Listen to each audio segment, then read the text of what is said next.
That's an interesting way to put it. Yes, I like to think so. I think we are live. That's all right. We just gave a glimpse of the rapport, which is at the heart of this.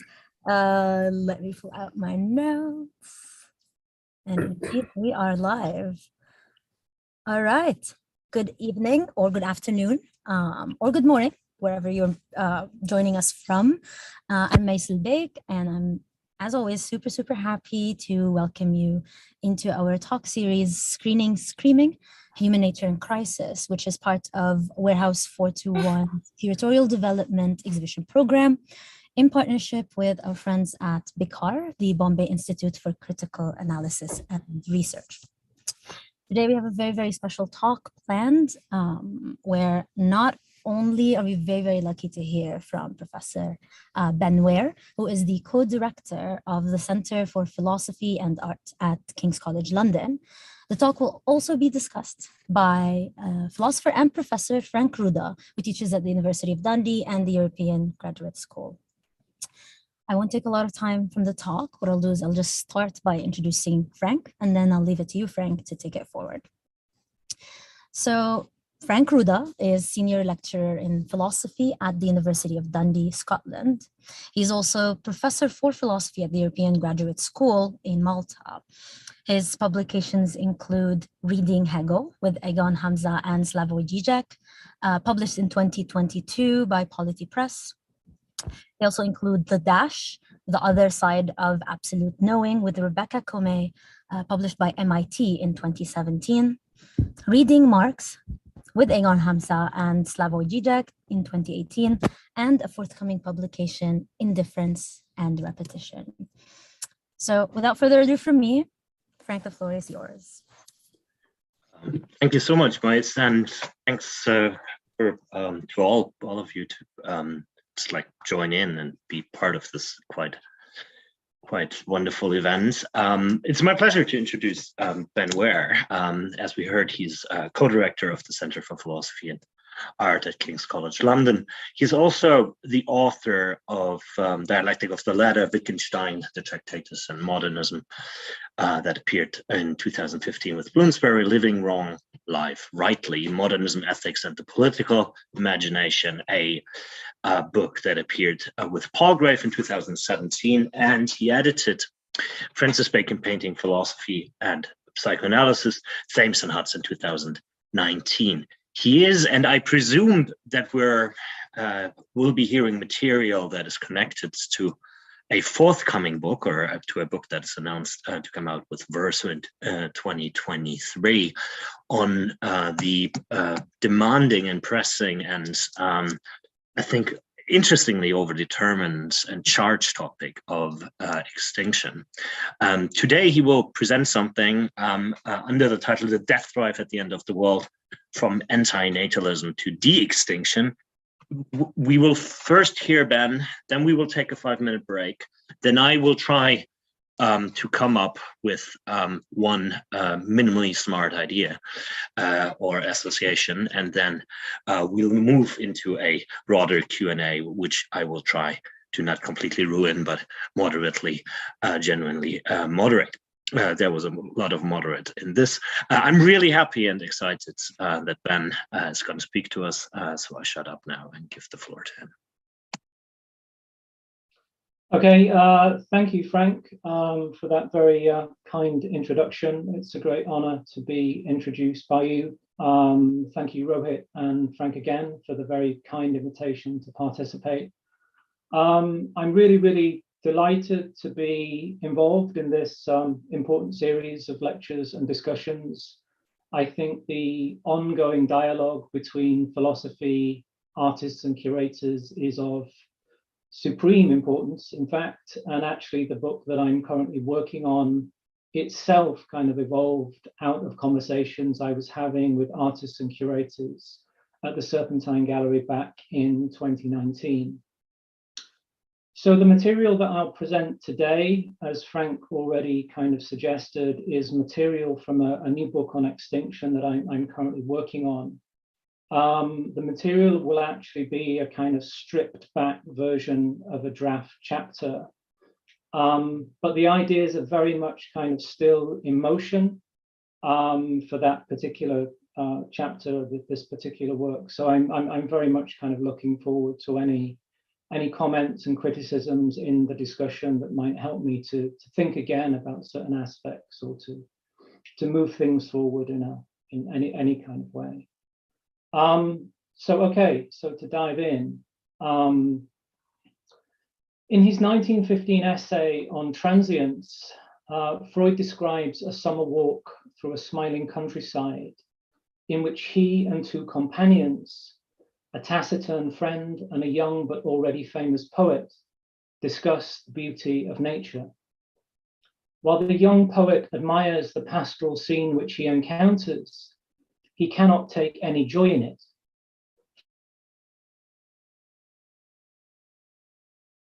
For, as Freud explains, to extinction, that it would vanish when winter came, like all human beauty. All that he would otherwise have loved and admired seemed to him to be shorn of its worth by the transience that was its doom. Freud disputes the view of the pessimistic poet.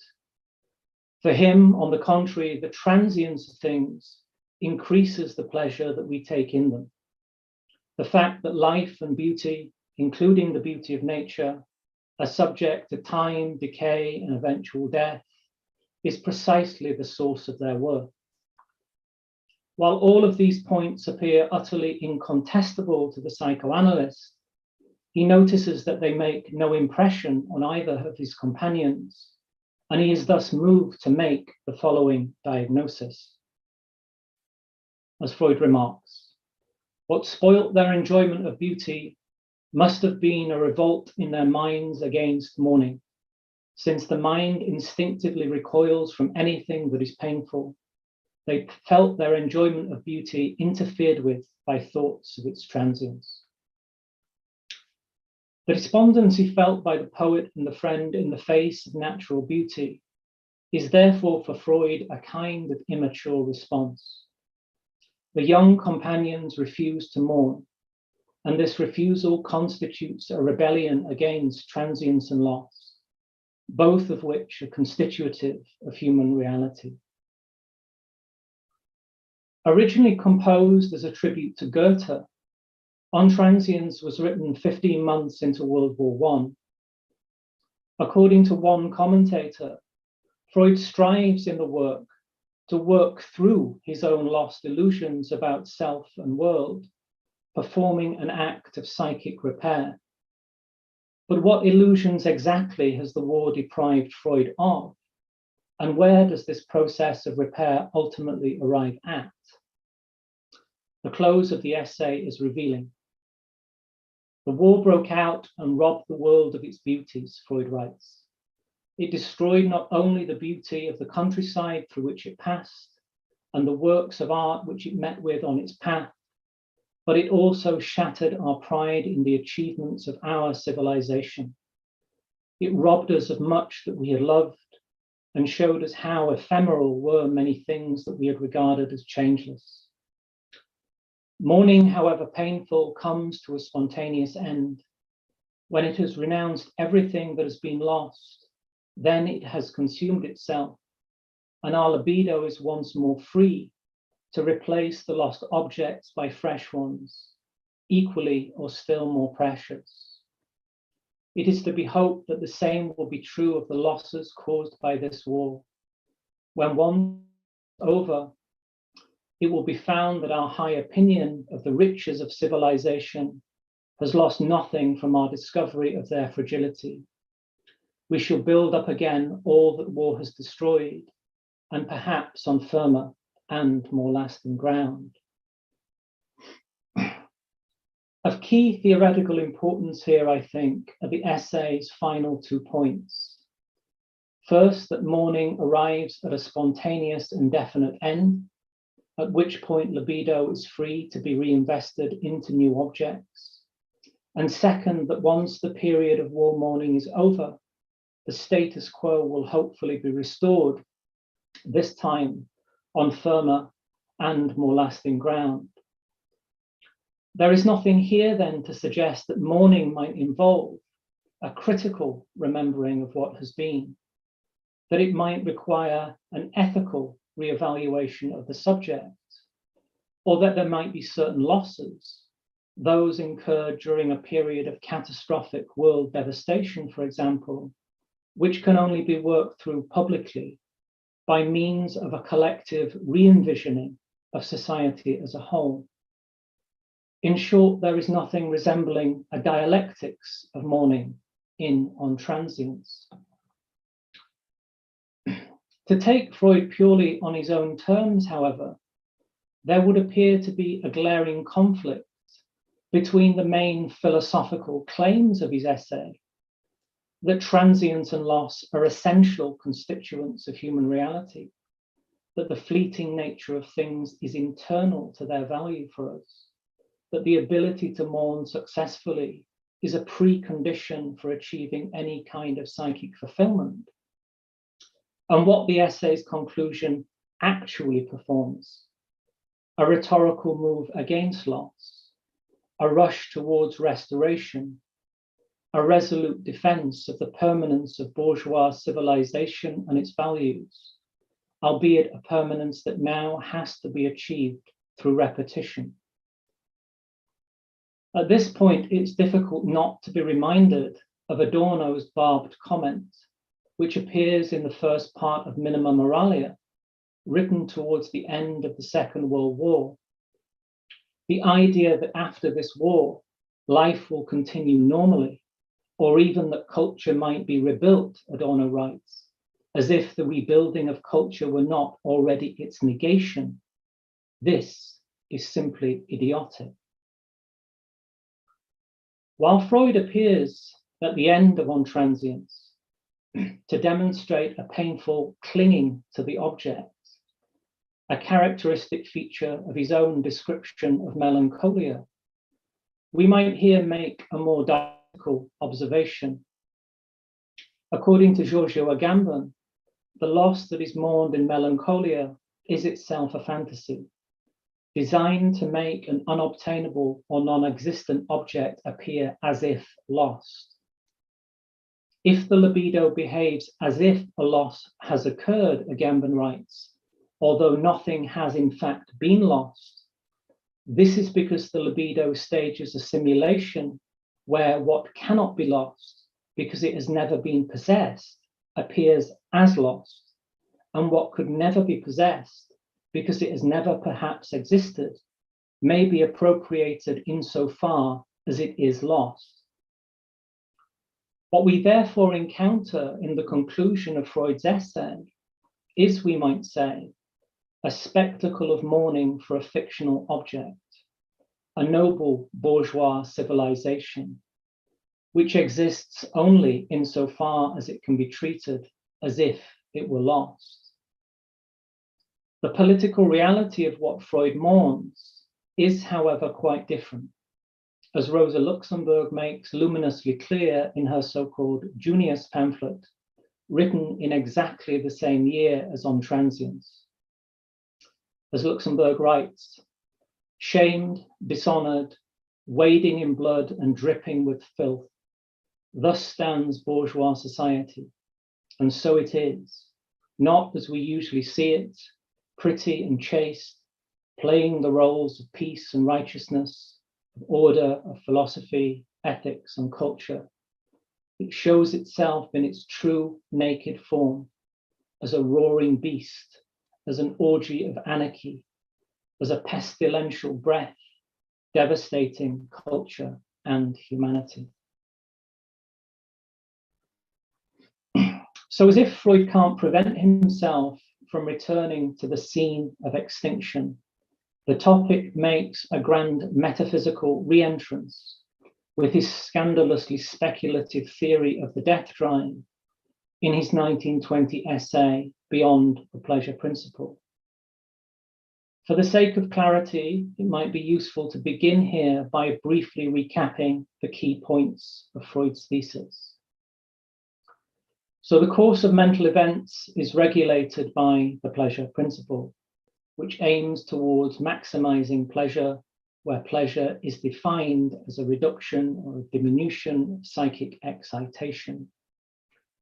The pleasure principle and its aim of keeping the quantity of mental excitation as low and as constant as possible appears, however, to be contradicted by the tendency of individuals to compulsively repeat certain unpleasurable or traumatic experiences. How for this repetition compulsion, which, as Freud says, when it acts in opposition to the pleasure principle, often has the demonic force at work. First, repetition stands in place of remembering, and what is repeated is the moment of excitation related to the original trauma. Through repetition, the subject aims to carry out a binding of the unbound surplus excitation that produced the psychic wound, transforming it from a freely flowing state into a quiescent one. Importantly, however, the trauma that drives repetition is not necessarily something that has been consciously lived through.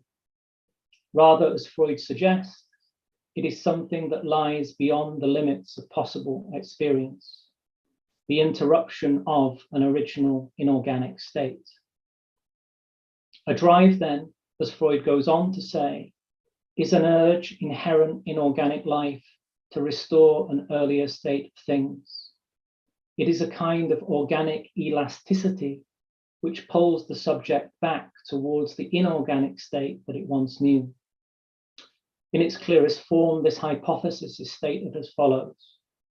The aim of all life is death, because inanimate things existed before living ones. Paradoxically then, in the final analysis, the pleasure principle and the death drive turn out to be operating according to the same logic.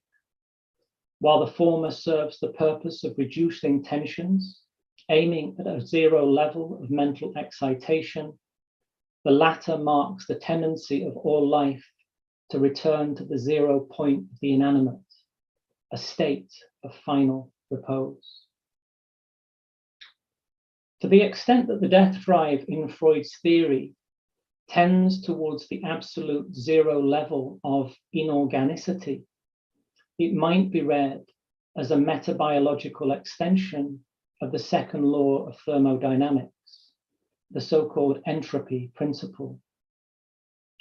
Having first coined the term entropy in 1865, the physicist Rudolf Clausius formulates the two laws of thermodynamics as follows. One, the energy of the universe is constant, and two, the entropy of the universe tends to a maximum. What entropy measures is the level of disorder or randomness within a given system. That is, how much energy is disorganized or beyond use. According to the second law, within any isolated system, energy moves inexorably in the direction of increasing entropy.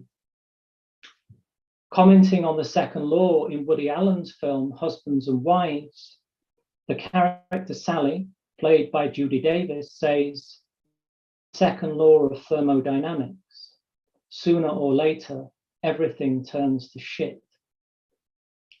This witticism turns out to be surprisingly accurate. When an isolated system reaches a point of maximum entropy, this is a state of thermodynamic equilibrium. In equilibrium, we arrive at the so-called heat death of the universe, a state of affairs in which all usable energy has been expended and the system dies. This state of cosmological exhaustion is brilliantly captured by the poet Byron in the opening lines of his 1816 work, Darkness, as if the poet had already discovered the second law half a century before its official scientific formulation. So this is Byron. I had a dream, which was not a dream at all. The bright sun was extinguished, and the stars did wander darkling in the eternal space, rayless and pathless. And the icy earth swung blind and blackening in the motionless air. The world was void. The entropy thesis might thus be thought of as the law of a universal death drive, as foretelling both earthly and cosmic extinction. The second law's message of ultimate fatality no doubt goes some way towards explaining its enduring appeal for a certain strand of post-war pessimistic thoughts. In an extraordinary passage that appears towards the end of his 1955 memoir, the structural anthropologist Claude Lévi-Strauss transforms the entropy thesis into a discourse about the inevitable disintegration of human civilization. As Lévi-Strauss puts it, the world began without man and will end without him. But far from being opposed to universal decline, man himself appears as perhaps the most effective agent working towards the disintegration of the original order of things and hurrying on powerfully organized matter towards ever greater inertia, an inertia that will one day be final. Thus it is that civilization, taken as a whole, can be described as an extraordinarily complex mechanism, which we might be tempted to see as offering an opportunity of survival for the human world if its function were not to produce what physicists call entropy, that is to say, inertia. At this point, some political and historical framing will be in order. Science, like philosophy, is its own time apprehended in thought. To George Kafentzis, physics is not only about nature and applied just to technology, its essential function is to provide models of capitalist work. More than just a scientific law, then, the entropy principle betrays Victorian capitalism's anxieties about its own extinction. As Kafentzis writes, the second law announces the apocalypse characteristic of productivity craving capital, heat death. Each cycle of work increases the unavailability of energy for work. It is no surprise, therefore, that thermodynamics becomes the science after the revolutions of 1848. It is also no surprise that the first formulation of the second law emerges directly out of the study of inefficient capitalist machines. Observing the waste of mechanical energy in steam engines, William Thomson, or Lord Kelvin, as he was otherwise known, concludes that there is in the material world a universal tendency towards the dissipation of energy, that any restoration of mechanical energy is impossible, and that within a finite period of time, the earth will be unfit for human habitation, thereby returning to an earlier state of thermal equilibrium. This leap from engine technology to cosmology, from non-perfect machines to a non-mystical apocalypse, introduces into early modernist science a double notion of time. Time conceived as the eternally repetitive process of capitalist production and accumulation, and time conceived under the mythic sign of predestination. All life as mere being towards universal death.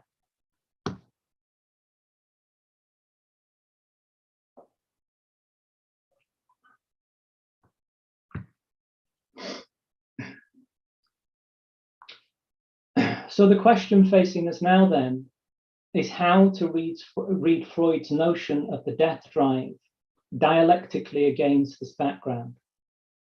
While the second law expresses the irreversible tendency of all closed systems towards exhaustion and death, Freud speaks of the universal endeavor of all living things to return to the quiescence of the inanimate. And in this respect, as Michael Serres points out, Freud clearly aligns himself with the findings of thermodynamics. But here it might be better to say, picking line of thought in Althusser that Freud has the discovery in imported concepts, in this case, concepts borrowed from the physics of his time, which cannot help but bear the trace of the ideological world in which they swim. To think of the death drive in relation to the entropy principle is, however, to run up against an immediate problem, nothing less than perhaps a blind spot in Freud's own thinking. This is quite simply that the death drive cannot help but work against itself, resisting its own goal. On the one hand, the death drive aims at achieving a state of equilibrium or quiescence. However, on the other hand, the drives themselves are generators of internal tensions that permanently prevent the psyche from achieving a state of absolute rest. In this respect, the death drive turns out to be a kind of self-defeating mechanism, and as such, an anti-entropic force. We can see this very clearly if we return to the so-called compulsion to repeat. According to Freud, the subject is driven to relive particular traumas in order that the psyche might master the experience of overwhelming pain, bind the surplus of excitation, reinstate the authority of the pleasure principle. It is through repetition on Freud's account that the subject is able to bring about a reduction of psychic tensions. But the problem with this strategy is that it simply doesn't work. It is ultimately a failed attempt at recovery. As Adrian Johnston neatly observes, reliving the nightmares of traumas again and again doesn't end up gradually dissipating the horrible, terrifying maelstrom of negative effects. Instead, the labors of repetition have the effect of repeatedly re-traumatizing the psyche. Obviously, this strategy for coping with trauma is a failing one. And yet the psyche gets stuck, stubbornly pursuing it nevertheless. So here then we can arrive at something like a first conclusion, I think. To speak of the death drive is not to evoke some mysterious force aimed at death and destruction. It is not, as it so often figures in the popular imagination, a thrust towards war, aggression, and ecocide. Rather, the death drive is connected to the compulsion to repeat, to a condition of stuckness. But it is repetition or stuckness of a specific kind. It signals those breaks and interruptions in the normal psychic economy where the pleasure principle fails to assert dominance. It denotes those points of excess which mark the subject's failure to arrive at a state of inertial equilibrium. In this respect, the death drive can be seen as split. On the one hand, its goal is the absolute zero of libidinal affective quiescence. On the other hand, its aim is nothing less than endless repetition, which, far from eliminating excitation, actively produces it. The drive thus repeats the failure to reach its own goal, and yet in so doing, it also repeats the enjoyment which this negative, repetitive process necessarily generates. Simply put then, what is death-like about the death drive is paradoxically its undeadness, its blind persistence, its inability to ever let up. The drive repeats endlessly as a kind of acephalous force, and it does so in order to enjoy. But here we need to be specific. First, what gets repeated and what enjoyment sticks to are signifiers. Repetition is thus fundamentally the repetition or the insistence of speech.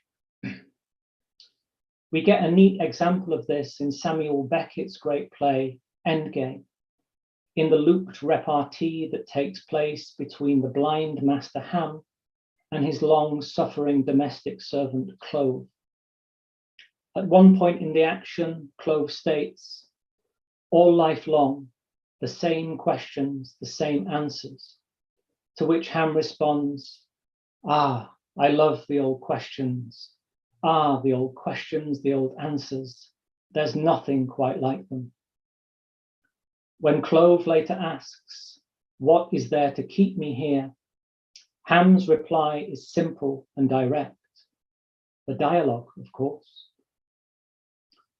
What Endgame thus dramatizes is, among other things, the impossibility of escaping ourselves as subjects who incessantly enjoy the form of life that is speaking. A form of life, we might add, that appears to grow more enjoyable the more absurd and repetitious it in fact becomes. As Stanley Cavell writes, 4 decades before the arrival of Twitter, we have to talk, whether we have something to say or not. And the less we want to say and hear, the more willfully we talk and are subjected to the talk of others. The second point to make about repetition is that it is never simply a reproduction of the same. Instead, it always engenders difference.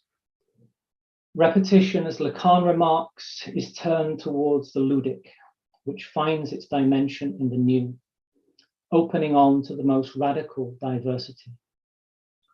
This connection between repetition, creativity, and difference leads us back to Freud, and not simply to the latter's famous fort-da game, but also to his point that what the subject wants is to die in its own fashion, to navigate its own unique path to death.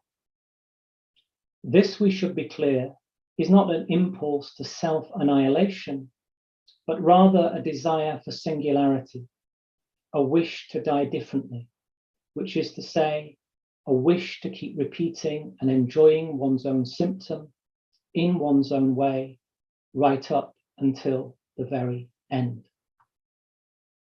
Taken in this sense, the death drive can be understood as entailing a crucial ethical dimension. It is what allows the subject to free itself from the entropy that it otherwise cannot help producing.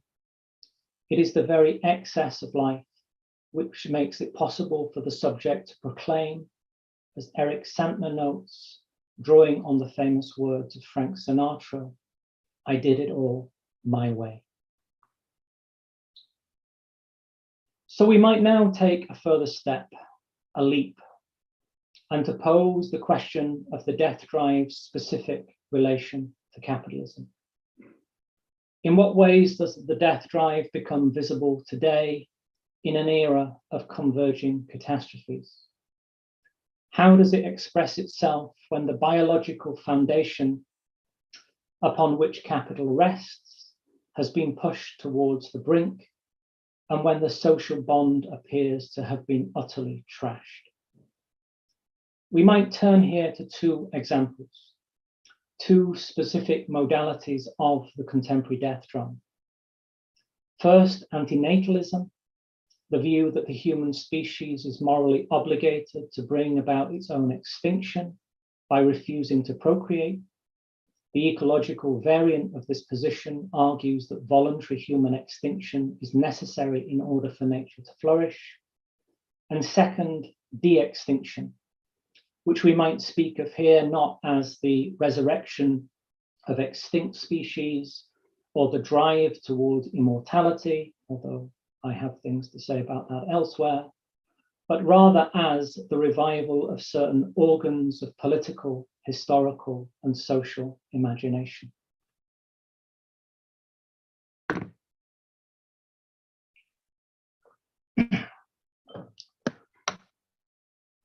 So to begin then with anti-natalism. In Margaret Atwood's 1981 novel, Bodily Harm, the protagonist Rennie recalls a piece of graffiti she had once seen written on a toilet wall. "Life is just another sexually transmitted social disease." This sentiment perfectly encapsulates the worldview of the philosopher detective Rust Cohle, whose character appears in season 1 of the HBO drama True Detective. In episode 1, Cole and his partner Marty Hart are driving through a desolate Louisiana landscape, trying to solve a horrific murder case, when Cole is asked by Hart to explain his philosophical beliefs. Cole's response, almost comic in its tragic seriousness, evokes the ghosts of Schopenhauer and Émile Cioran. This is Cole. I think the human consciousness is a tragic misstep in human evolution. We became too self-aware. Nature created an aspect of nature separate from itself.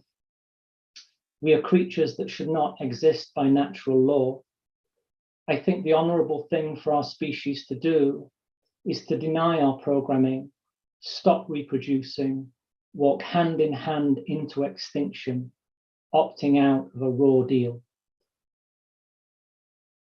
Cole is here absolutely anti-natal. Humanity should cease procreating and bring about its own extinction. But it is not only that human beings should opt out of the raw deal, we might say the ordeal that is life, but rather that it would be better for them not to have come into existence in the first place. The world, as Cole says, is just, quote, a giant gutter in outer space. Think of the hubris it must take to yank a soul out of non-existence into this meat, to force a life into this thresher. If one does have the misfortune of being born, then the best that can happen is a swift and early death. The trouble with dying later, as Cole goes on, is that you've already grown up. The damage is done. It's all too late. This line of thinking has a rich intellectual history. In Oedipus at Colonus, lamenting the hero's tragic fate, Sophocles has the chorus pronounce the famous and frightening lines. Not to be born is best by far. The next best course, once born, is double quick, return to source. This Sophoclean tragic maxim also plays a key role for Nietzsche. In The Birth of Tragedy, Nietzsche recounts the story of King Midas, who confronts the wise Silenus, companion of Dionysus, and asks him what is best and most desirable for humankind. Silenus responds with a shrill laugh before uttering the following words. Wretched ephemeral race, children of chance and tribulation, why do you force me to tell you the very thing which it would be most profitable for you not to hear? The very best thing is utterly beyond your reach, not to have been born, not to be nothing. However, the second best thing is die soon. The pronouncement of the Sophoclean chorus also finds its way into Freud's jokes and their relation to the unconscious, where it is given a particular comic twist. Never to be born is the best thing for mortal men, but, adds the philosophical comment, this happens to scarcely one person in 100,000. This proto-Beckettian witticism lands, I think, nicely. The somber words of Sophocles are well met by the satirical reply. But Freud himself goes on to somewhat spoil the joke. Sounding rather like an uptight analytical philosopher, he says that the initial proposition, the pronouncement of the chorus, is ultimately nonsense. And this nonsense is precisely what is illuminated by the silly punchline. As Freud explains, the addition is attached to the original statement as an indisputably correct limitation, and is thus able to open our eyes to the fact that this solemnly accepted piece of wisdom is itself not much better than a piece of nonsense. Anyone who is not born is not a mortal man at all, and there is no good and no best for him. But here Freud appears to completely miss the point. Of course, the never existent are not in a position to proclaim that the best has happened to them. But this is not what Sophocles' chorus is saying. Rather, what their verse conveys is that coming into existence is always bad for those who suffer this particular fate. Consequently, although we might not be able to say of the never existent that never existing is best for them, we can say, rightly, of the existent that existence is bad for them, and thus that it would have been better never to have been born. Understood in this way, life comes to be seen as a kind of tragic accident, a great ontological mistake. As Aaron Schuster neatly formulates it, the human being is the sick animal that does not live its life, but lives its failure not to be born. As we saw in the case of Rust Cohle, the anti-natalist position, or what we might call pessimistic abolitionism, attempts to provide one answer to the question, what is to be done when life is understood as a disease, as nothing but a futile squandering of organic material. No human life, according to this position, is ever worth the harm. In any life, the quanta of pain always exceeds the quanta of pleasure, and therefore the only solution, according to the negative utilitarian logic that anti-natalism applies, is to refrain from bringing any new life into the world. The goal here then is a controlled extinction of the human species. By desisting from procreation, we eradicate all suffering and eventually arrive at Schopenhauer's vision of a crystalline state or lifeless world. In the words of the Norwegian philosopher Peter Wessel Zapfer, know yourself, be infertile, and let the earth be silent after you. Might it be possible to understand this position as a kind of enlightened pessimism? Could we not say, as Horkheimer says of Schopenhauer, that antinatalism speaks the truth, that in renouncing optimism, it sees existence as it really is? Our answer here, I think, should be a resolute no, although our objection will no doubt sound somewhat counterintuitive. The problem with antinatalism is not that its pessimism is too radical, but rather that its pessimism isn't radical enough. How then to substantiate this claim? The first thing to say here is that the equation of existence with universal suffering looks like a false totalization. While antinatalism harps on the pains of existence, it has nothing to say about how human misery is unequally distributed along lines of class or gender, or how it might be exacerbated by such trifling matters as the super-exploitation of human labor or the continued expansion of a permanent war economy. While antinatalism is thus relentlessly pessimistic about life, it is eerily silent about the profit system, which is responsible for specific kinds of life making.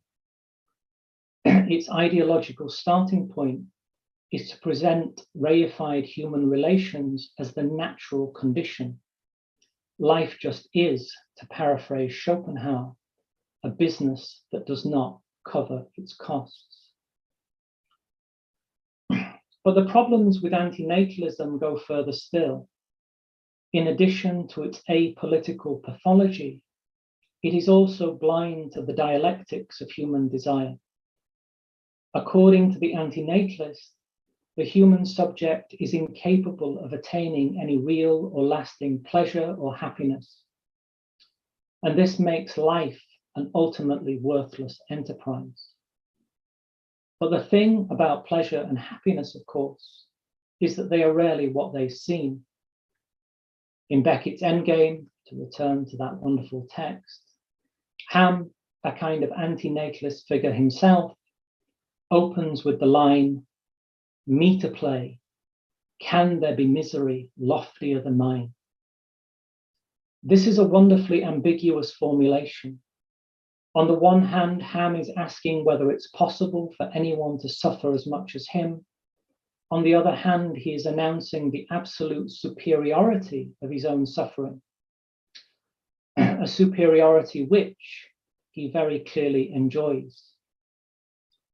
Proving that the human subject always has an eccentric relationship with its own jouissance, Ham spends most of the play engaged in a discourse of despair, only to find that his unhappiness is precisely the source of his enjoyment.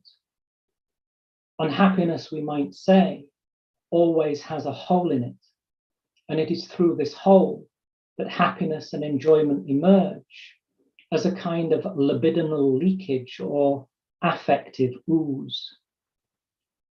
This is precisely what anti-natalism cannot grasp, or perhaps does not want to know. It does not see that its pessimism is the fixed point around which its own enjoyment circulates. This brings us back to the death drive, to the excess of life, what is in life more than life itself. What singularizes the anti-natalist, what provides them with a specific way of going on, just is the view that the best is not to be born, and that our ethical purpose now is to bring about the species by refusing to reproduce. So this is a life which sets itself against life, which carries death at its very core, but it is a life nevertheless. If, strictly speaking, the anti-natalist should seek to return to source as quickly as possible, then why, we might ask, do they indeed carry on? Is it not because the surplus satisfaction found in their own bleak worldview is itself a precious treasure that they wish to protect at all costs?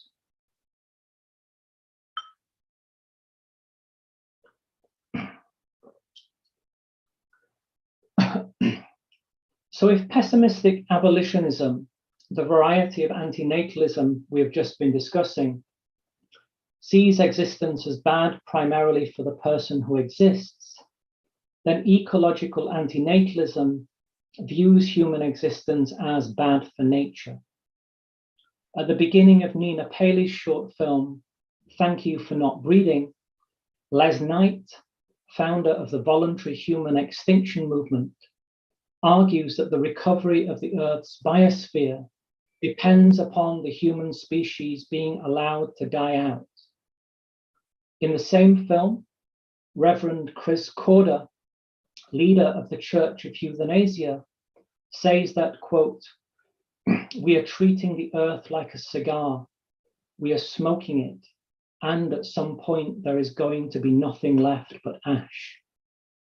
The Church has one commandment, thou shalt not procreate, and it promotes 4 pillars of wisdom: suicide, abortion, sodomy, defined as any non-reproductive sexual act, and cannibalism for those who insist on eating meat. The main slogan employed by the Church is simply, save the planet, kill yourself." This kind of death activism finds its most systematic articulation in Patricia McCormack's The A-Human Manifesto.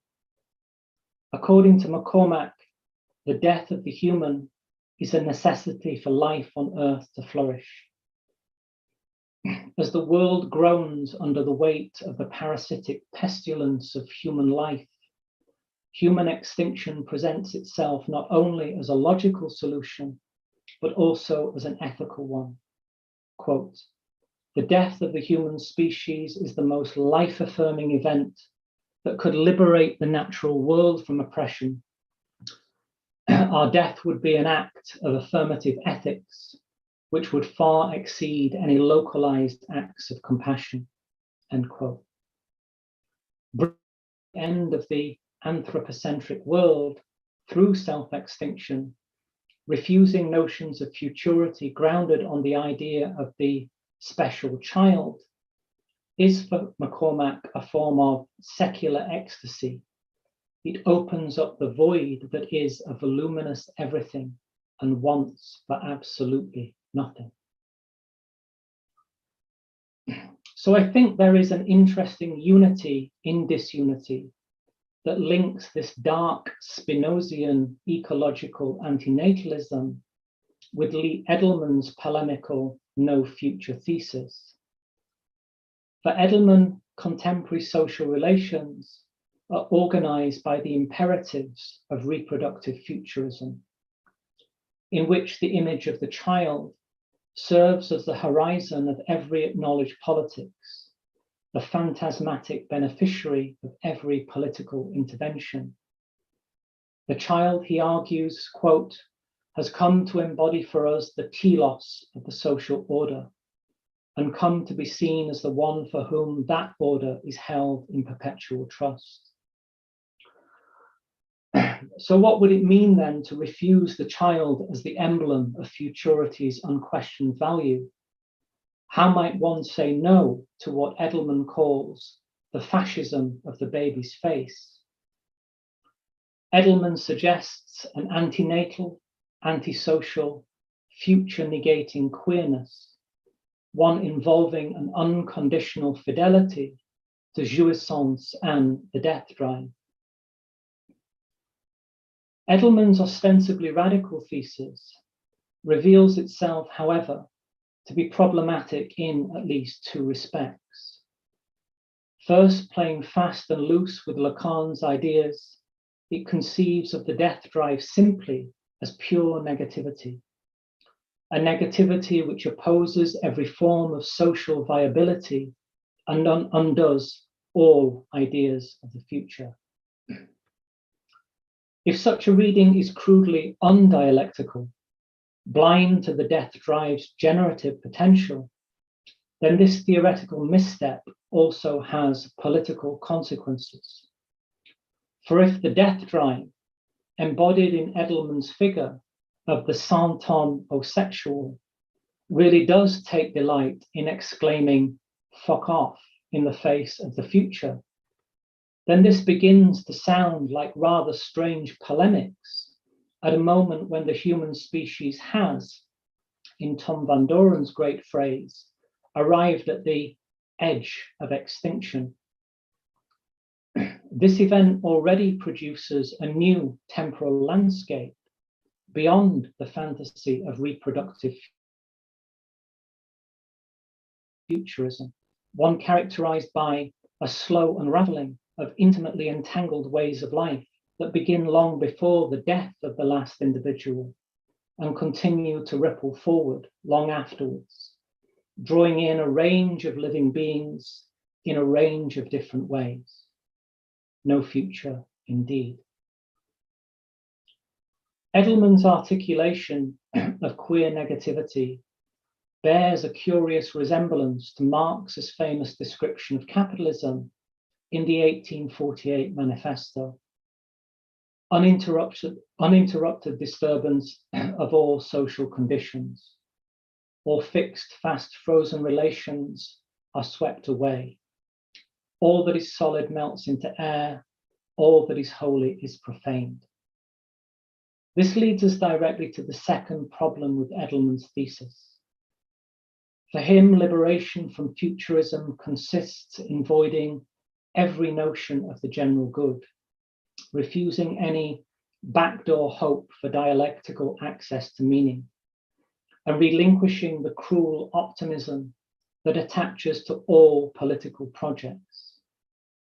It is precisely here, then, that a further connection to ecological anti-natalism becomes clear.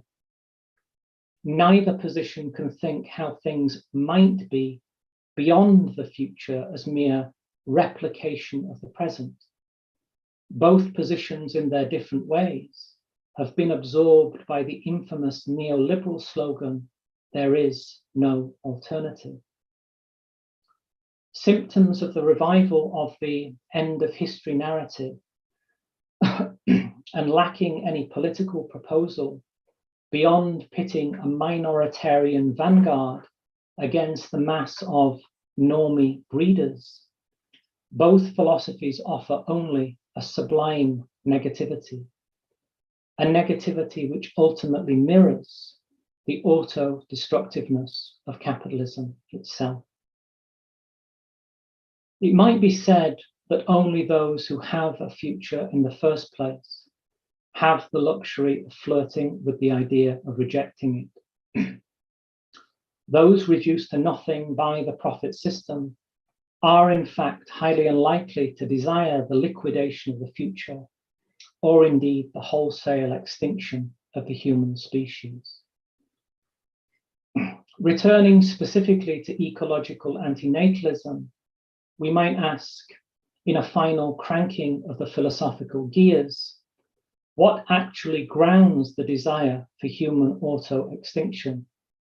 What ideas motivate the wish for this particular kind of going to the end, this particular kind of radical sacrifice?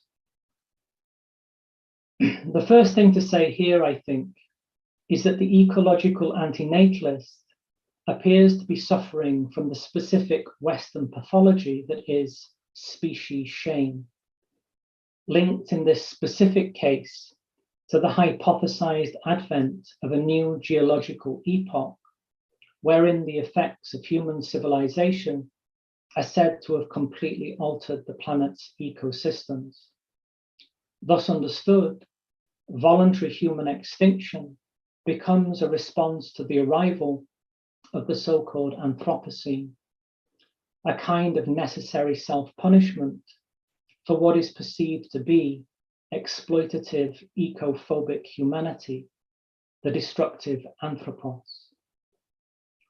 We might, however, give this reading something of a twist, tilting it back in the direction of the death drive. As Adorno comments in one of his late lectures on metaphysics, the terror of death today is largely the terror of seeing how much the living in fact resemble it.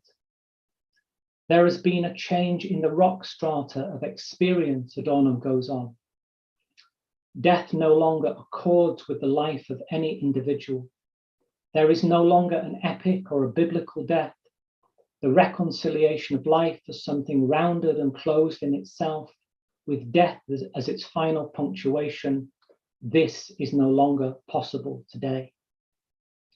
Against this background, might we not say that ecological antinatalism is not, or not simply, concerned with liberating nature from the ravages of destructive humanity, but rather with pursuing a literal attempt to die differently, to die better, to die a meaningful death that is bound up with some higher aim or purpose?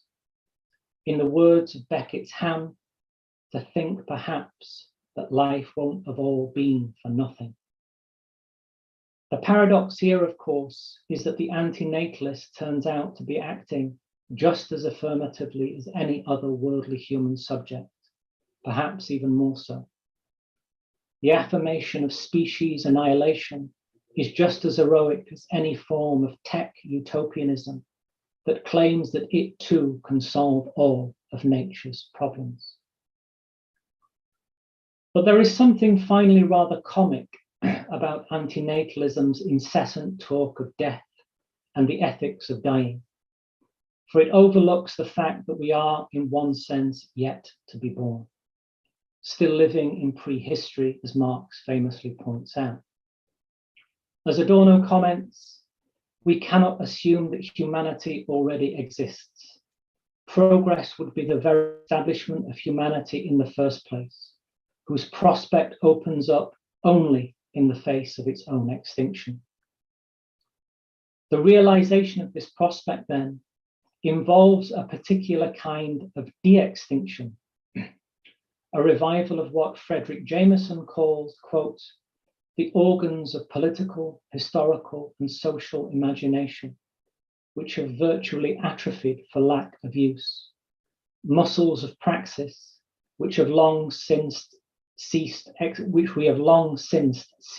exercising, revolutionary gestures we have lost the habit of performing.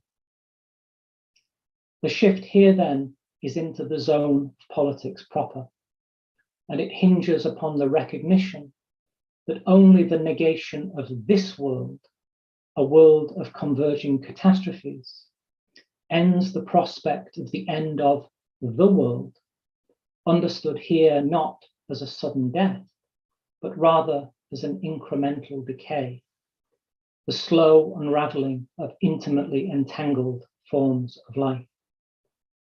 As Ernst Bloch points out, the true genesis is not at the beginning, but at the end, and it starts to begin only when society and existence become radical. To terminate the threat of the end as the biological end of all things will therefore mean beginning again at the end of prehistory, abolishing a mode of political and economic life which seeks to tether us all, the yet to be born, to a sick but undying present. Thank you very much. Thank you very much, Ben. This was very impressive. What we're going to do now, we're going to take 5 minutes so that everyone can sort of organize their thoughts. If you have questions, I'm already announcing it right now, you can put them into the YouTube chat, or if you're in the Zoom meeting, put them into the Zoom chat, and I'm going to read them out. You can also come, if you're in the Zoom meeting online, and just show your face and make us listen to your wonderful voice. But first, we're going to take a minimal break of 5 minutes, and then we're going to return. I'm going to then try to have something more structured to say. I'm still ruminating. Okay, see you in 5 minutes.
Okay, thanks and welcome back, everyone. If you, the one thing I'm going to repeat again, if you have questions, you can put them into the YouTube chat, you can put them into the Zoom chat, or you raise your tiny electronic hand. I should be able to see them, and then you can unmute yourself and show yourself.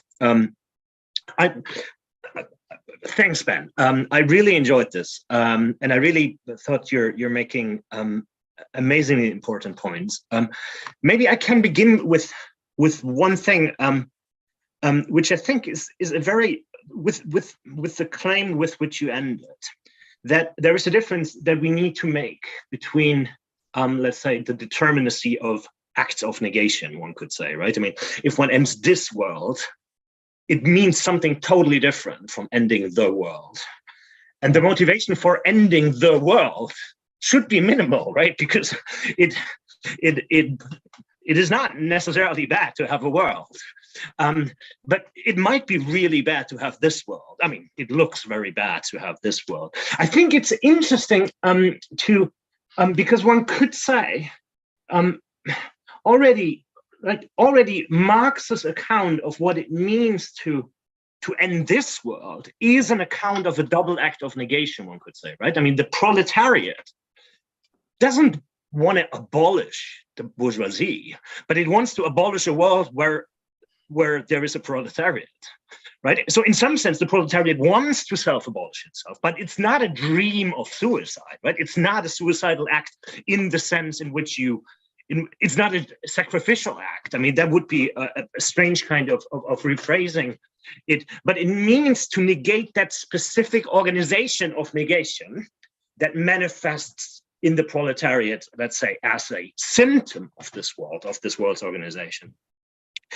I think the point that I found very, very, very convincing, that you showed that this world is a world that comes with its own economy of ends, right? We enjoy the end somehow.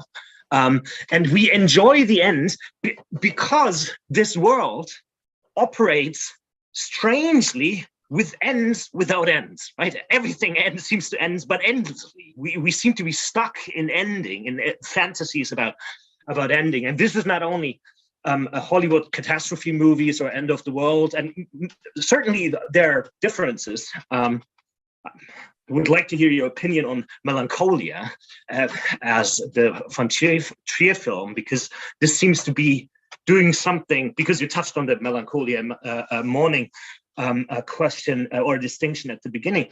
But I think maybe you could say a word about how you see, is the claim that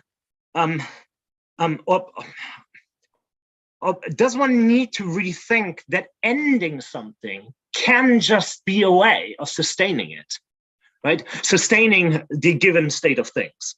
So by fantasizing about the end, let's say the de-extinction position can become one which justifies contemporary injustices, right? Because it's a good thing if on some level there is less of the species. So it becomes a way of reproducing actually the very economies that sustain the organization of this world. And so that would be a first question. And just a minimal follow-up.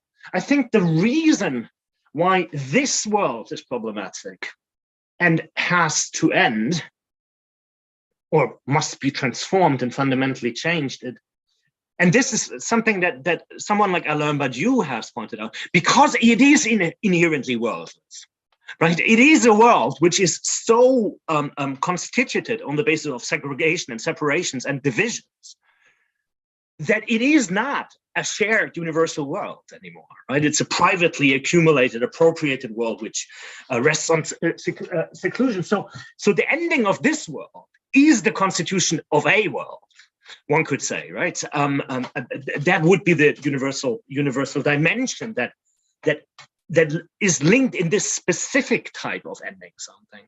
Maybe I shut up there and just to give you the chance to. No, I mean that was incredibly rich stuff, Frank. Thank you so much. I mean, you know, to kind of go back to your point about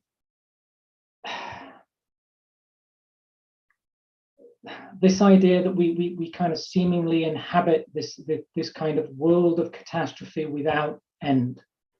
You know, I think that there was something that Bifo was kind of writing a couple of months ago on efflux, where he spoke about it in terms of a kind of psychic long COVID. This kind of situation where, you know, that there seems absolutely kind of no liberation, you know, whatsoever from this condition. But I think, as you rightly say, at the same time as we have this kind of, you know, this structure of kind of thought and relation to kind of, you know, in place, you know, there's also this, the end in some way kind of structures now our kind of contemporary subjectivity in a way. The end is itself a source of enjoyment in so many ways. I mean, that's one of the things that I'm trying to kind of unpick and unravel in the De-Extinction book, and, you know, go back to these different kind of modalities in which, you know, the end is explored, and, you know, the end is kind of enjoyed, and it's kind of, you know, enjoyed through not enjoying and all. And I mean, this is precisely the point that I was making about, you know, the anti-natalists, that there is, on, you know, on the one hand, this kind of, you know, profound kind of pessimism, you know, this absolute commitment to, you know, getting rid of the species kind of over time, because this is the only solution. But this seems to be precisely the source of their kind of their philosophical enjoyment in a way. And you know, the same with the ecological anti-natalist figures. So yeah, I mean, absolutely, that I think that there's something kind of profoundly important in what you say there. I mean,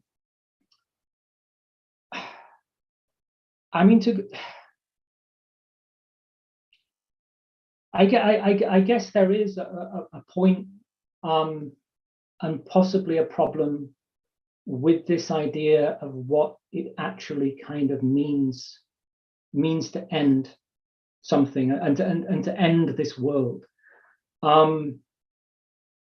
You know, the quote that I use from Bloch at the end, I think, you know, he makes a kind of nice, you know, rhetorical move, which I think is a kind of echo of a point made in an essay by Lukács, actually one of his late essays, when he says, you know, something along the lines of, you know, the only chance for the materialization of any kind of human culture requires bringing capitalism, you know, to term, as though it's the, you know, some kind of, you know, birth that, you know, we need to kind of, you know, get it out of the way and kind of, you know, bring it to an end.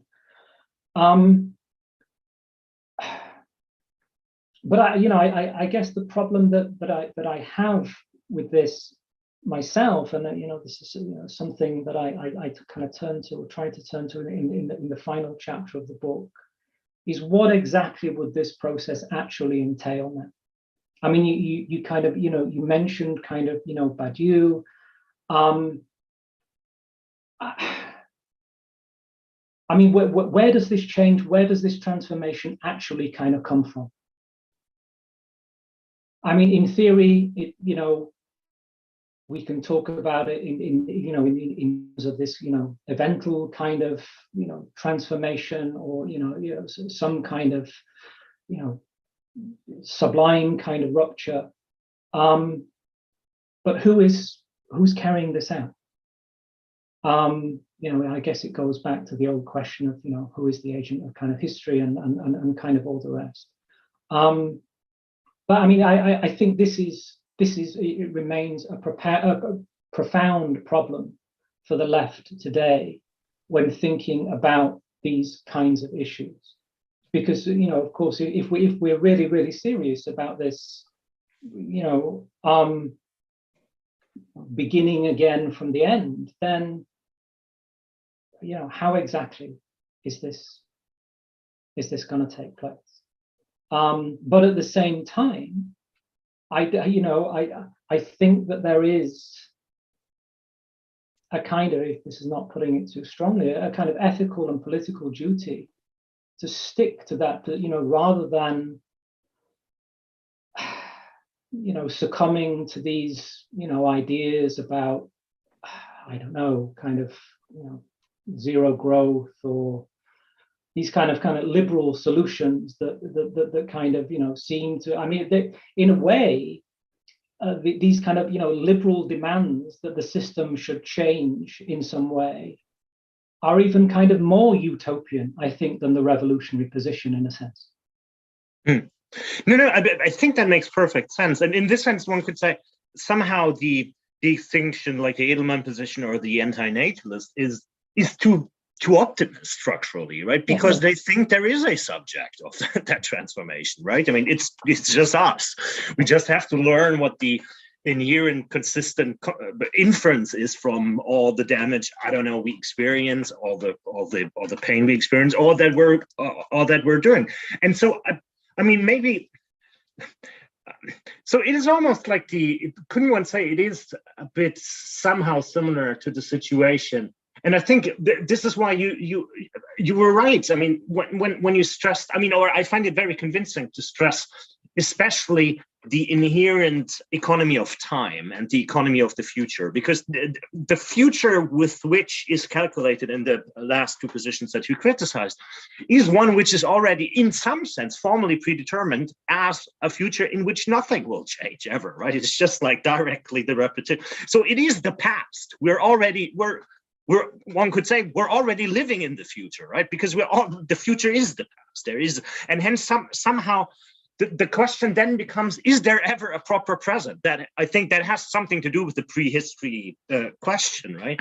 I mean, and Marx says in the 18th Brumaire, I mean, the famous passage about the poetry from the future, right? What if at least the assumption must be that the move from economizing with something that one always already presupposes to be and remain stable is to actually admit how problematic the situation is, right? I mean, how very few grounds there are to be an optimist. I mean, there is not only no subject, but we cannot even imagine what a proper future will look like that is not simply that stupid repetition of all the horrors that exist, right? I mean, but admitting this, right, might do something to all the fantasies and the economies linked to the fantasies of what an end coming in the future,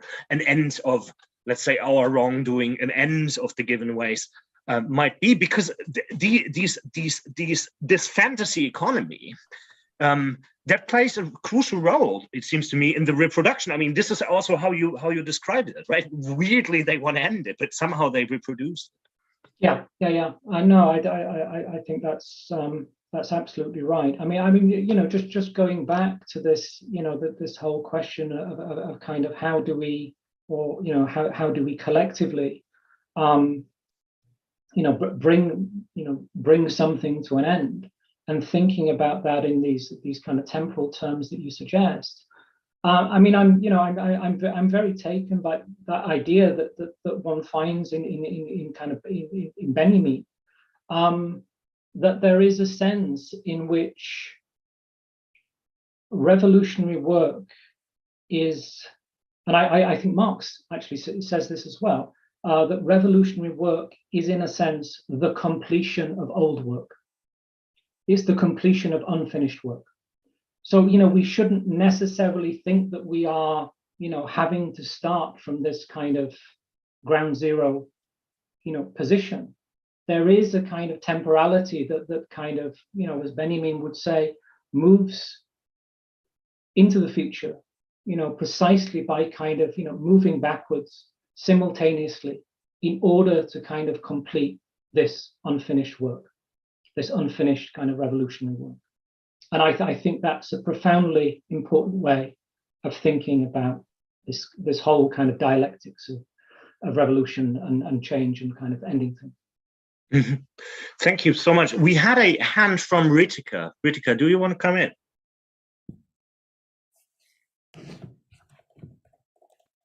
Hello. No, thank you for that. Lots of note taking and post-its all over my desk. But I guess kind of coming back to something that I think Frank also you just kind of referred to is that a lot of the anti-natalist stances sort of presuppose a subject that needs to be changed or a particular a particular consciousness or mass consciousness that needs to be changed, right?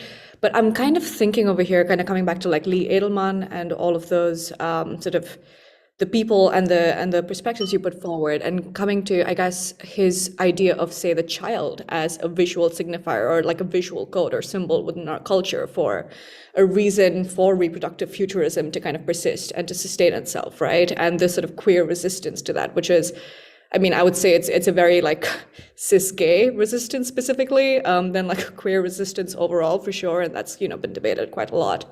I guess my question kind of goes into is it more that a subject is presupposed and needs to be changed, or do you kind of see symbols within our collective cultural consciousness that could be changed when thinking about notions of either the no future or potential futures or the future as it exists in the imaginaries, right? That we've kind of been contending with and navigating. Because for me, I mean, just going into visual art spaces and contemporary art, I mean, it all just sort of, oscillates between the void, the child, and sort of techno-utopia as these three, visions for what the future looks like. So yeah, just curious about what you might think. Yeah, no, thank you so much for that. I mean, to go back to Edelman's child,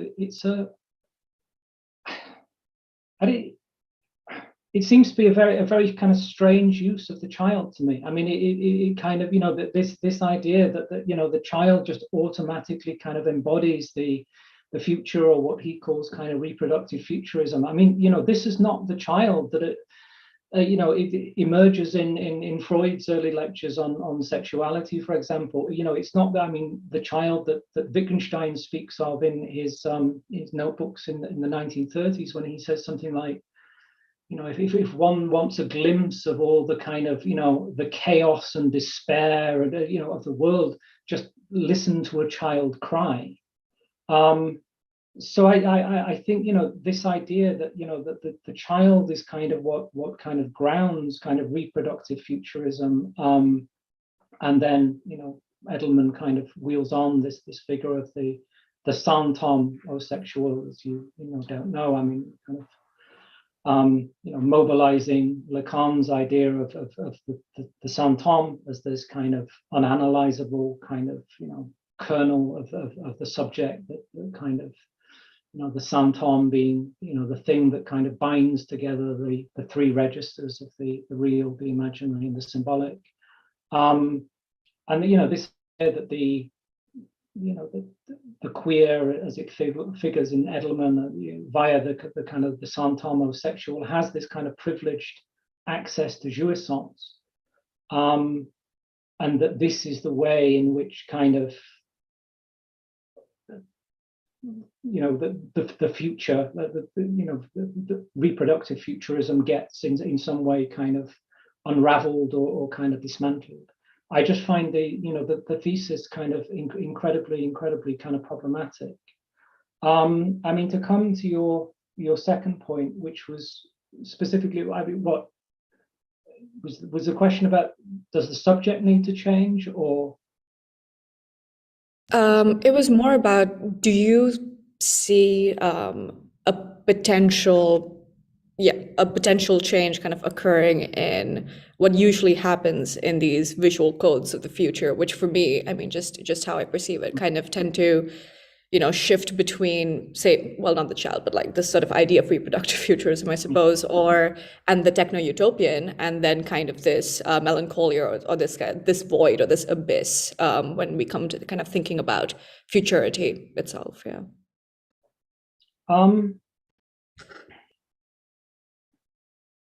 I mean, this is probably, you know, much too kind of simple in a way.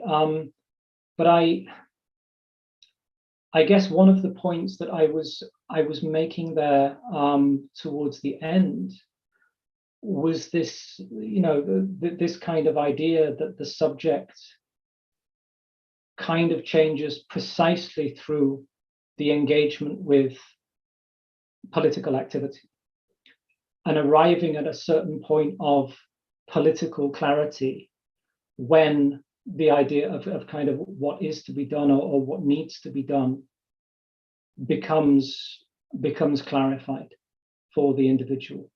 I think that there is, you know, certainly in, you know, the various kind of discourses of anti-natalism, there's, and I think I said this at one point in the paper, this kind of species shame that kind of, you know, with the arrival of the Anthropocene, then, you know, ecophobic kind of destructive humanity is something that simply should be kind of got rid of. And this then is the way, you know, that this is the means by which then nature kind of comes to kind of flourish once again. But I think it, you know, it's important to bear in mind that this is based on a wholly kind of undialectical kind of view of the relation between the subject and nature. You know, if we think of ourselves as kind of, you know, dialectical kind of contradictions who are, you know, on the one hand kind of part of nature, but at the same time, you know, separate from nature.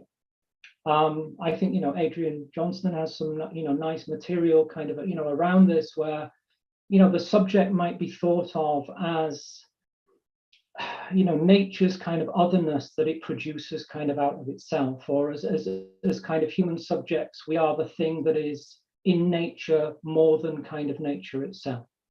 So there is this kind of dialectical, I think, entanglement that is absolutely kind of profoundly important, that these ideas around, well, if we can just kind of, you know, phase out the human species, then everything will be okay with nature. I mean, it's kind of, you know, philosophically, it's on very, very shaky ground, let's just say. I don't know if that answered your, just a ramble, but yeah, anyway. Thank you for your question. Road and then Rico.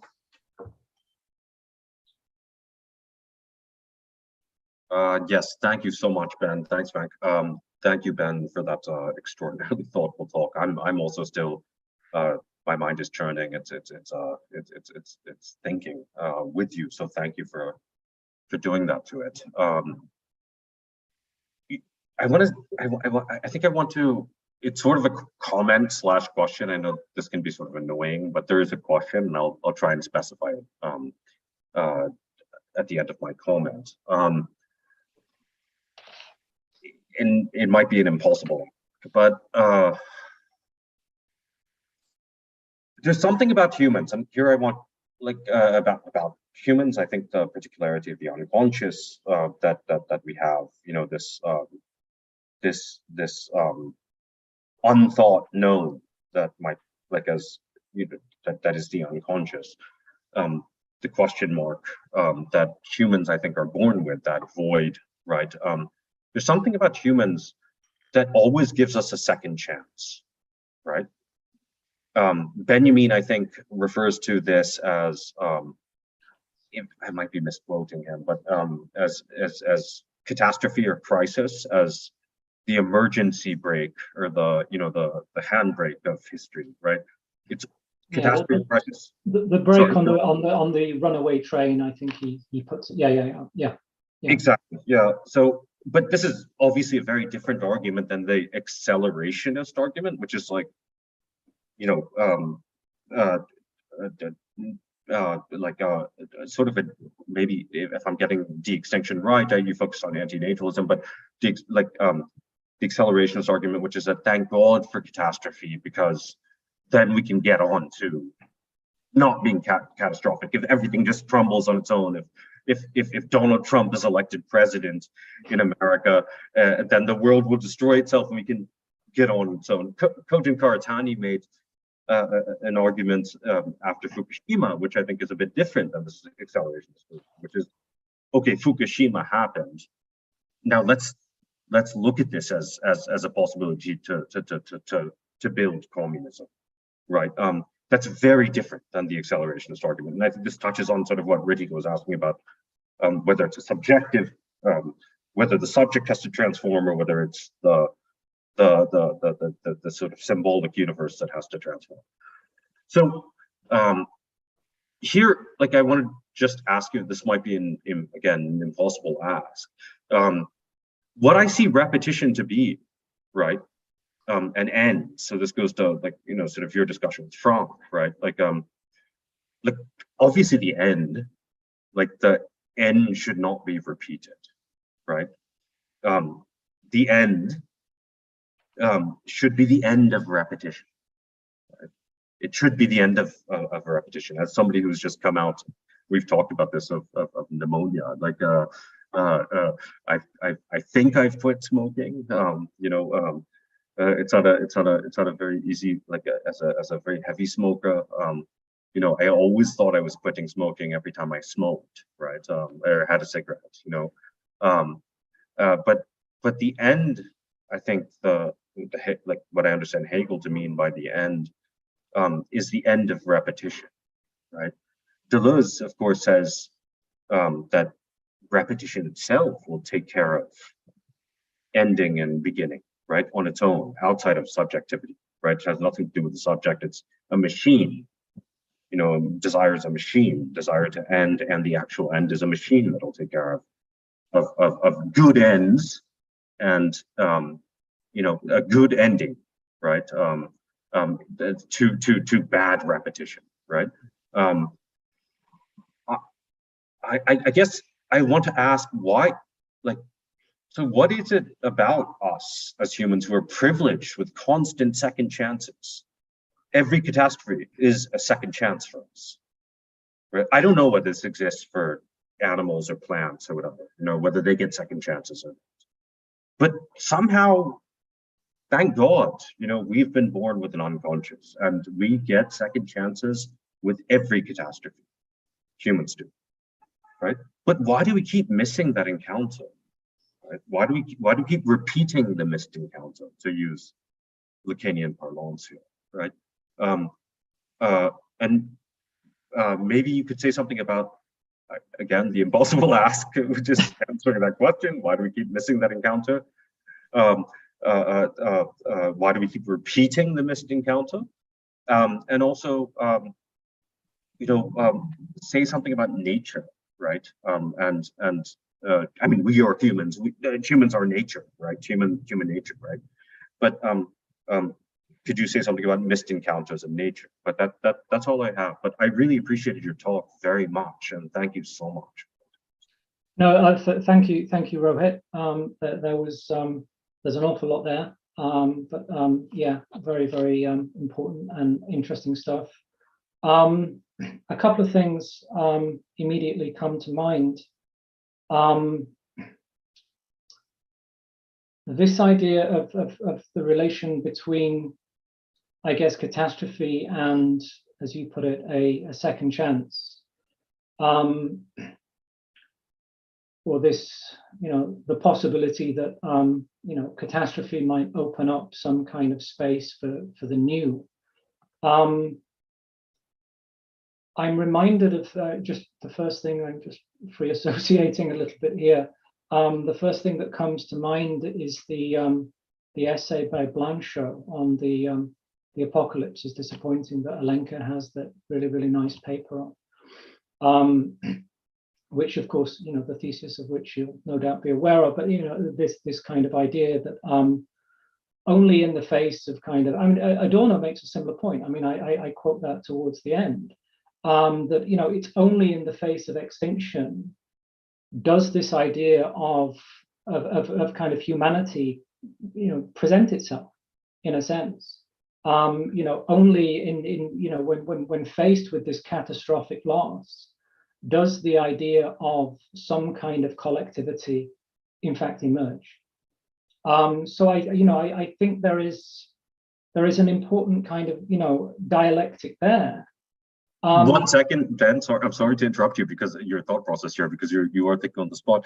But I'm so tempted just on this point, exactly what you just said, vis-a-vis Alenka's piece on the apocalypse, the piece. I've been talking about this with Frank, but yes, it's almost like the first time that we can conceive of a whole of humanity is when it's threatened by extinction, right? Yeah. But it's interesting, like I just to add on to my questions and go on, it's interesting to think like of capitalism, perhaps, which is creation, right? It's premised on a notion of production, of creation. Yeah. As itself being, as Marx says in the economic and philosophical manuscripts, right? It's the first time we've ever. So it's not Blanchot. It's not the bomb, right? But it's with the emergence of capitalism that world market, that the world as an abstraction is first thought of, right? So we can think that's where Marx will put the conception of the whole. So capitalism is sort of like the first bomb, the atomic bomb before the atomic. Yeah. I'm sorry to interrupt you, Ben, but no, absolutely not. I mean, not forget to make you comment on questions I selfishly asked. No, I mean the only agreement that disagreement that I have with Alenka in that particular paper, and this is something that I touch on in one of the chapters in the book, is this idea that she has towards the end that, if only we could just look the negative in the face correctly, and I think she uses the phrase, if we could just be scared to death, as though this kind of purely kind of affective kind of response to the threat of catastrophe, apocalypse, extinction is itself kind of enough. And I guess this is precisely the point that I was trying to kind of move beyond in the end of this particular paper, that we need something that is more concretely political. It's not just about looking the negative in the face or, being scared. That there needs to be kind of something more political, shall we say, to put it crudely and simply, kind of worked out, or at least in the process of being worked out. What else did you say? I'm sorry. I'm guilty of interrupting. No, just quickly on, and then we can move on. But just on, why do humans keep? I mean, you also made a point, I think, about the end and the end not repeating. Yes, so why do we keep repeating the missed encounter? Why do we keep repeating catastrophe as opposed to taking it as a second chance, which we are gifted with? I think as like this would be. I guess the question that I would have for you there, and this is precisely what I was kind of scratching my head over with the the last bit of the discussion with Frank is who is the we? Who is the we that keeps kind of missing this encounter? I mean, I think of this, one of the problems with this whole kind of discourse of the anthropocene is that this notion of kind of we or us, or it kind of it gets rolled out as if we are all kind of equally responsible for X and Y, and we are all kind of guilty of kind of missing our chances to kind of save the world or kind of redeem. But who exactly who's the we? Well, I would say, like, certainly we are speaking to each other, right? So we as speaking beings, right? Or insofar as a problem is posed, a catastrophic problem is posed and is being spoken about, right? Like Fukushima or 2008, or the end of the world, as your wonderful sort of poster announcement. Like we are talking about ends, right? So we're already talking as though a missed encounter is inevitably going to be repeated, and by we I just mean speech. And I think, again, going back to Ritiko's, like, I think it's we linguistic beings who we're speaking about this again. Maybe plants and animals are talking about this, but I don't know, because I don't know their language. So that would be what I mean by a we. Like, like if we didn't miss the encounter, then we wouldn't be talking about apocalypse or catastrophe as imminent. Yeah, right? yeah. Okay, yeah. No, that makes sense. Rico? Hi. So first of all, thank you for that, and especially also thank you for the Freud text, which I was not familiar with, I have to say. And Would you the on transience text? On Transience, yes, Yeah. exactly. And I just as a passing comment, I was really struck. There was a phrase, this classic Freud. He hits you with a this bomb right at the beginning, right? And the bomb that struck me was refusal to mourn, right? Who knew you could refuse to mourn? Sometimes you miss mourning. Sometimes mourning doesn't happen. You get repetition, you get melancholia. But he suddenly phrased it in this way of kind of like sort of willful, sort of voluntary in a sense, right? And that struck me as being really interesting. But anyway, that's just as an introduction. What I really want to ask about, and it's funny, Rohit, this is the other part. This is the question that you forgot you asked, which is the question of nature. And it's interesting that in your whole talk there was barely any mention of nature. You answered. You spoke a bit when you answered Ritika's question, and I'm wondering. And really, this may be trivial. Honestly, this may be trivial. But I'm wondering: is there an illusion in this messianic thinking about the end of the world, right? Where somehow it's subsumed, it's based on nature, but then nature somehow is subsumed into this bigger picture of the end of the world in general. Is there a distinction to be drawn there, or not really? That's my question.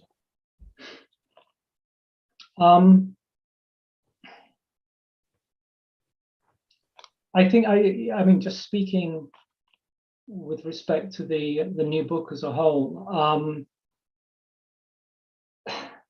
it's interesting. It's been interesting to me as I kind of bring it to completion, how, as you rightly say about this paper, kind of nature just coming out without there being any real kind of sustained engagement. I've actually got another project that is kind of running in parallel to this, which I'm just kind of at the start of, on sex and nature. So the nature stuff I'm kind of holding to one side, and I still don't feel like I've kind of arrived at kind of where I want to in terms of my thinking with nature, and it is in the process of kind of working through Hegel and Adorno's idea of kind of first and second nature, and various kind of other kind of different threads.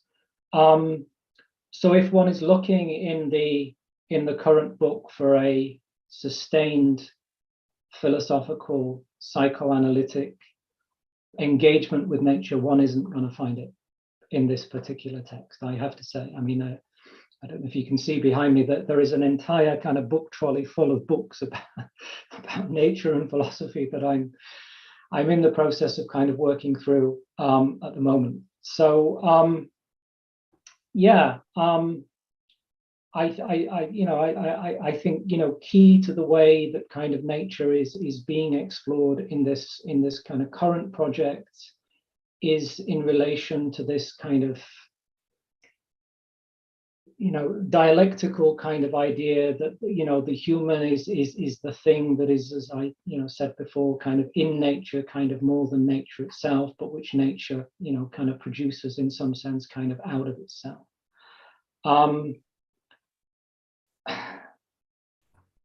And therefore, if we think along those lines, that nature then is something that is incomplete, or something that has a hole at its center. And I guess then to go back to the kinds of thinking that I've been exploring in this paper, specifically the anti-natalists, or one might even say Freud, there is this kind of conception that nature is something that is whole or total, or kind of left kind of to its own devices is in some sense kind of, I don't want to use the word pure, but that humanity is this kind of disturbance that is in some sense kind of be separated off from nature, which I think is just completely the wrong line of approach. I mean, just to come back quickly to the point about kind of on transience and Freud saying that what the poet and the taciturn friend can't do is kind of mourn. I think it's quite interesting, but I mean, it's often said that the poet in the paper is Rilke. And if you kind of go on through that, I mean, I didn't quote it in the paper that I just gave, but later on in On Transience, Freud begins to talk about nature and these cycles of nature, and there is no point the poet being so kind of melancholic about things, because nature will always kind of reproduce itself. Things will always come back. The flower kind of one summer will come back the following summer.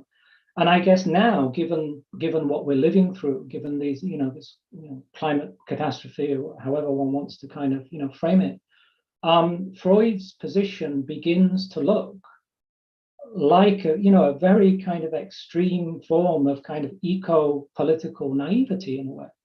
And in fact, Rilke, this idea that we find in some of Rilke's poetry. I mean, this line about kind of once and only for once. This idea of focusing on the singularity of the object of nature, and that there is something kind of precious, and that it's not just the case that this thing can kind of come back and everything is kind of fine.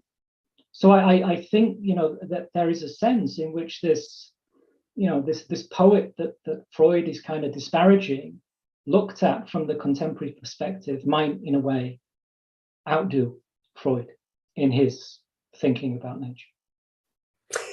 Sorry, can I just add add one little thought about that? I'm thinking as you're talking about this.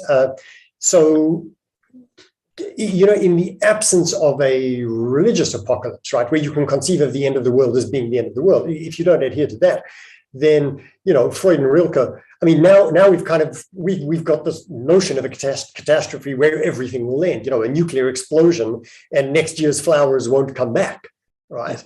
And there was no option of thinking that. The only options, in a sense, pre-20th century, were either a religious ending, or if you're not going to think about that, then sure, nature will come back. So it does. Yeah, I agree.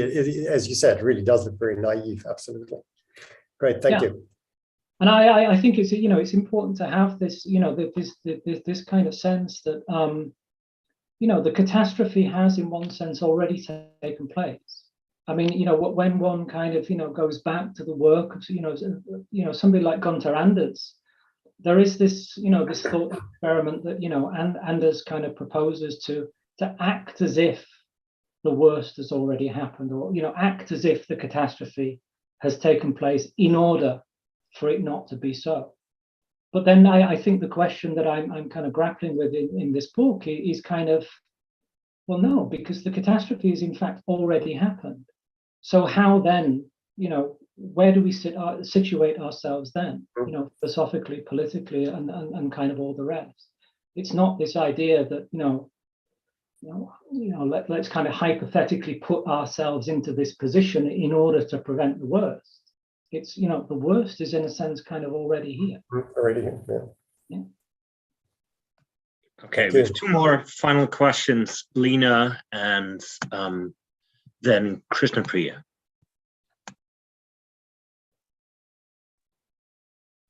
Thank you so much for your question, Ben. And I want to just apologize about the background noise as I'm sitting in a cafe.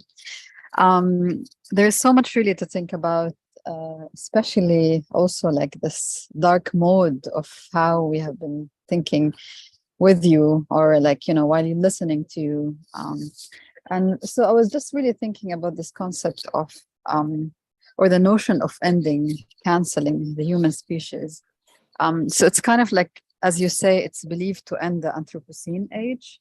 And in order to do that, it means we believe in a unified collective of humans that holds the same judgment to basically end the human species.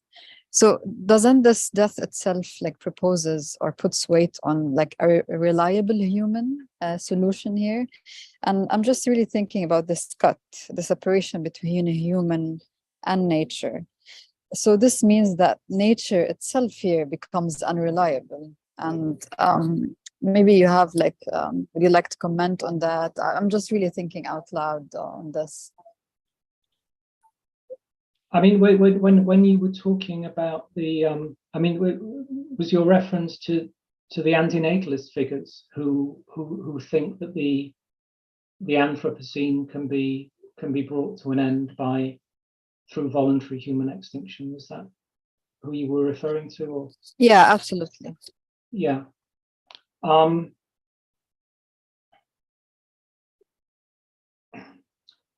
Yeah, I mean, I guess that whole idea of the Anthropocene is, and this maybe kind of comes back to your larger point about nature, is a very, very kind of odd one in a way, because on the one hand it's announcing this, in a sense, this kind of triumph of the human, if you like, this ascendancy of the human species to this, this position of kind of, absolute kind of supremacy. It's brought about this new geological epoch. But at the same time, within the Anthropocene, the human is absolutely powerless to change anything at all. The human becomes kind of utterly kind of, redundant. So it's this kind of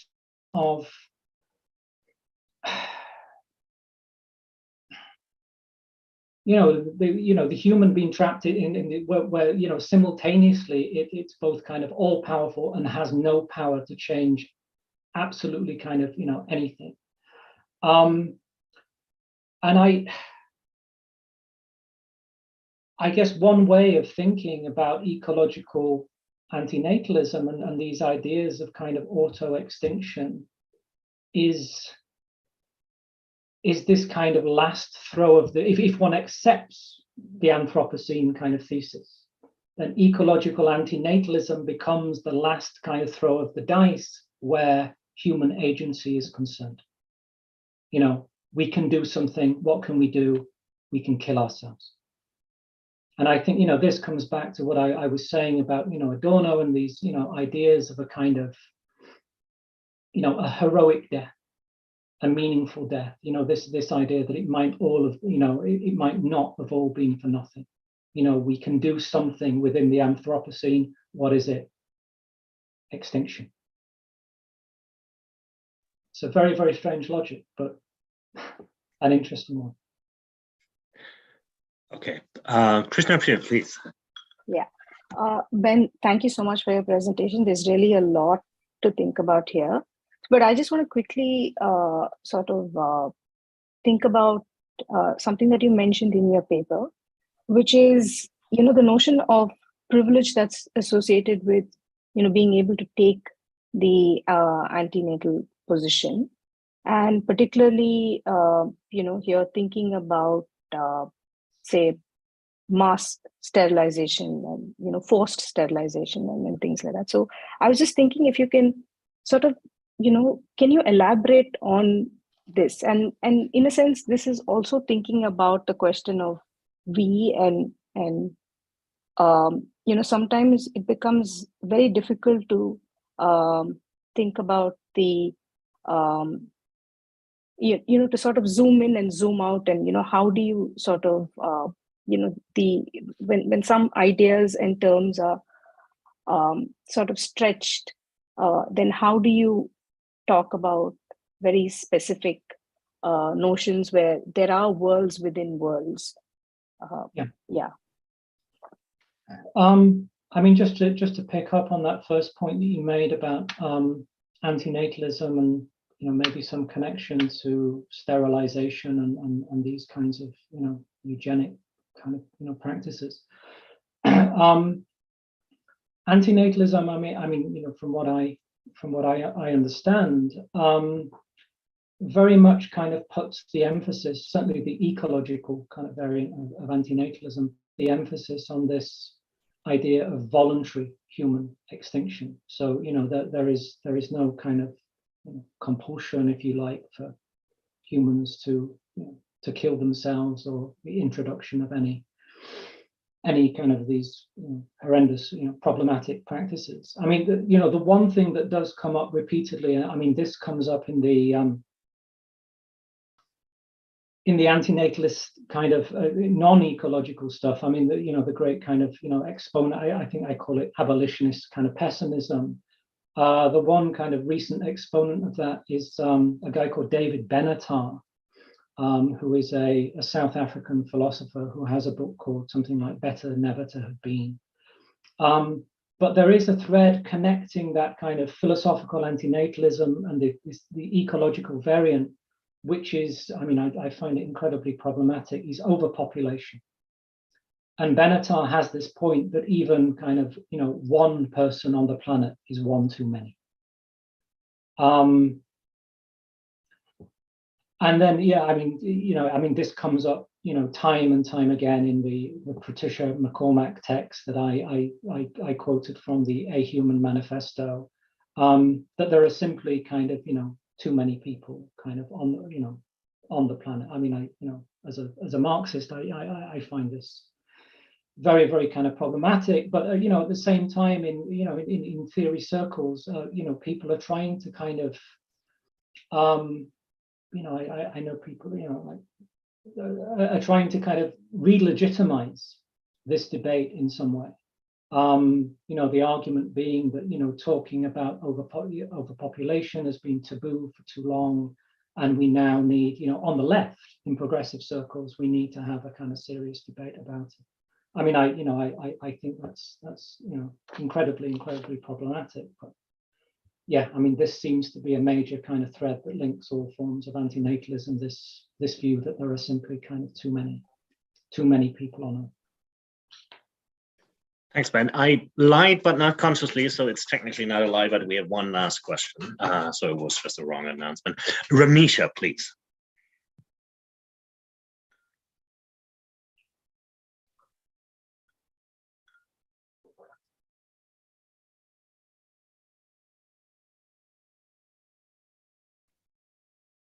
You seem to be muted. At least I can't hear you.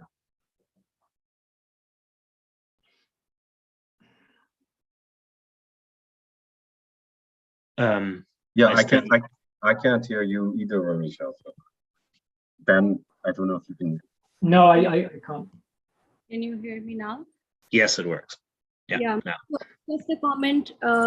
It's nothing. Just adding to what we're talking about, the idea of extinction. As Muslims, there's this surah in Quran called Surah Al-Qiyamah. That means the resurrection.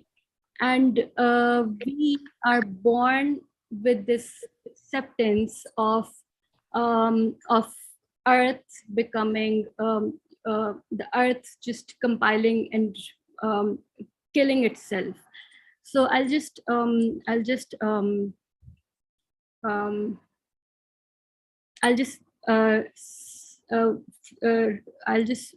speak a phrase that says "Wajumi al-shamsu wal kamara." That I mean, in Quran it says that the sun and the moon will be joined that day, and "Wakhasafa kamaru." That means the moon darkens and the sun comes on the earth. So when I was 7 or maybe younger, we are taught about this surah and the translation in our education and everything, and we are as children led to believe and to accept the idea of extinction. I don't want any, I mean, I don't have a question, but I was just thinking, and it's a simple thing, a very mundane thing that we live in. but the concept of extinction and the acceptance of it, that yes, one day we maybe are waiting for that day, that when the sun will come on the ground and destroy the earth, and the moon and the sun will join together, as it's written over here. That's a horrific sight, but I think could I just ask for the name of that kind of process or that event again? I'm not, just so I can make a note. I wasn't aware that. Surah Al-Qiyamah from the Quran. It's the 75th chapter of the Quran, and it means the resurrection. And it has 40 verses, and it explains in its all horror how the sun and the moon and all of the earth will be destroyed. And it says that Yakulul insanu yawma idin ainal mafarru. That means man will say on that day, where is the place of escape? And can you imagine being a 5-year-old or a 7-year-old being able to accept this idea that this is the horror that we are led to? So there's a whole surah, and it's horrific and beautifully written if you read the translation, and it shows a visual of Qiyamah, that the day the whole earth will crumble, and the mountains will crumble into sand, the sun will come to the ground, the moon and the sun will crush into each other, and that day the man will say, where is the place of escape? And I don't want to scare anyone, or just saying this is just a verse from Quran, just an additional note of something that you are researching on, the extinction, that we are taught since the day we are born as Muslims. So that's about it. Thank you very much for that. Thank you. Well, thank you everyone for participating. Thank you for that very lively and I think absolutely productive and amazing discussion. And thanks so much, Ben. Obviously it sparked. I'm still thinking about types of missed encounter, about which hopefully we will continue to talk. But yes, thank you very much for doing this with us and presenting your thoughts. Goodbye, everyone. Thank you very much. Thank you, everybody. Thank you. Thanks.